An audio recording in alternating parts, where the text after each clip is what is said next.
This is Lidl's £99 electric barbecue and smoker. If it looks a bit familiar, that's because it's an awful lot like Ninja's £299 electric Woodfire barbecue. In this video I put it to the test, smoking, roasting, dehydrating, baking and grilling, with a few incidents along the way. And I'll show you how it compares to the Ninja Woodfire and discover one very surprising similarity between the two. As with most of the products in my videos, I bought this electric barbecue. It cost £129 or £99 with Lidl Plus membership, which is free.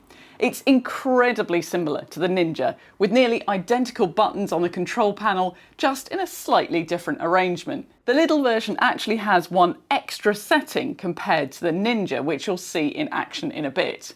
The Ninja version has a 2-year guarantee, and surprisingly, the Lidl one actually has a 3-year warranty.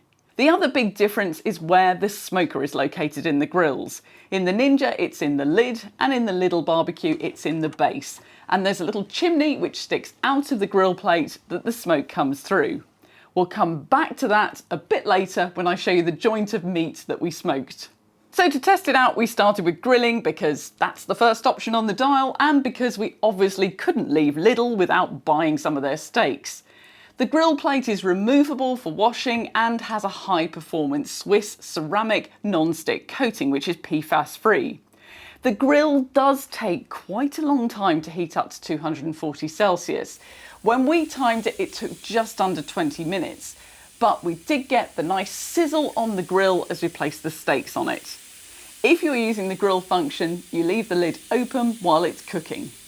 These steaks took about 15 minutes from medium rare finish, and we turned them a couple of times and flipped them on their sides at the end to seal the edges. I think they looked amazing and they tasted that way too. My husband thought the grill lines weren't distinct enough and that the grill plate could have been hotter. But I think he's being a little bit picky considering this is a £100 grill.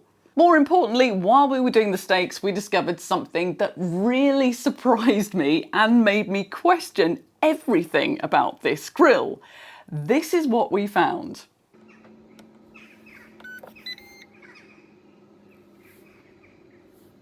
That exact noise is used by 95% of Ninja appliances.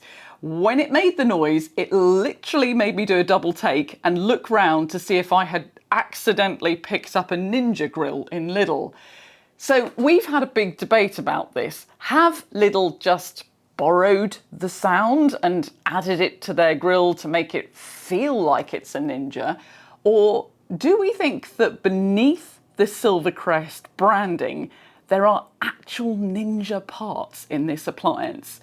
Do let me know what you think in the comments. So the next test was air frying, because everything these days needs to have an air frying function.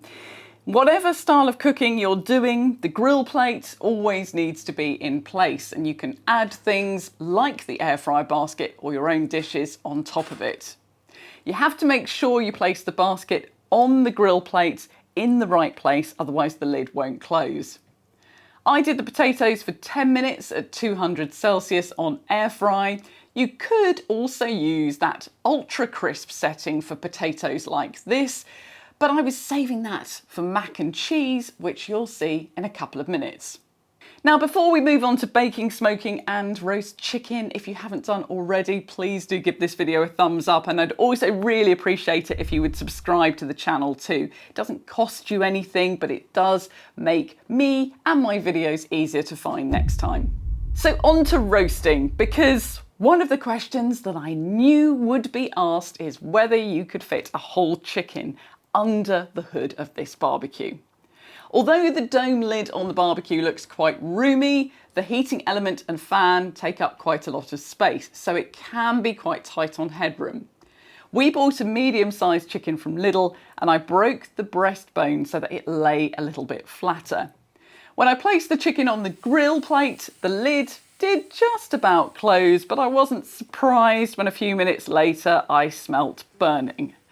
As you can see, the top of the chicken was actually in contact with the heating element, and you can see the marks both on the chicken and on the heating element. So I then had to perform an emergency spatchcocking of the chicken. Now this is actually the lesser known reverse spatchcocking method, which is performed almost exclusively by people who are being filmed and let the pressure of the camera make them temporarily forget where the chicken's spine is. But the important thing is that I did solve the problem. The chicken lay flatter, and look at this for an epic save at the end. That chicken almost looks like it was deliberately cut up that way.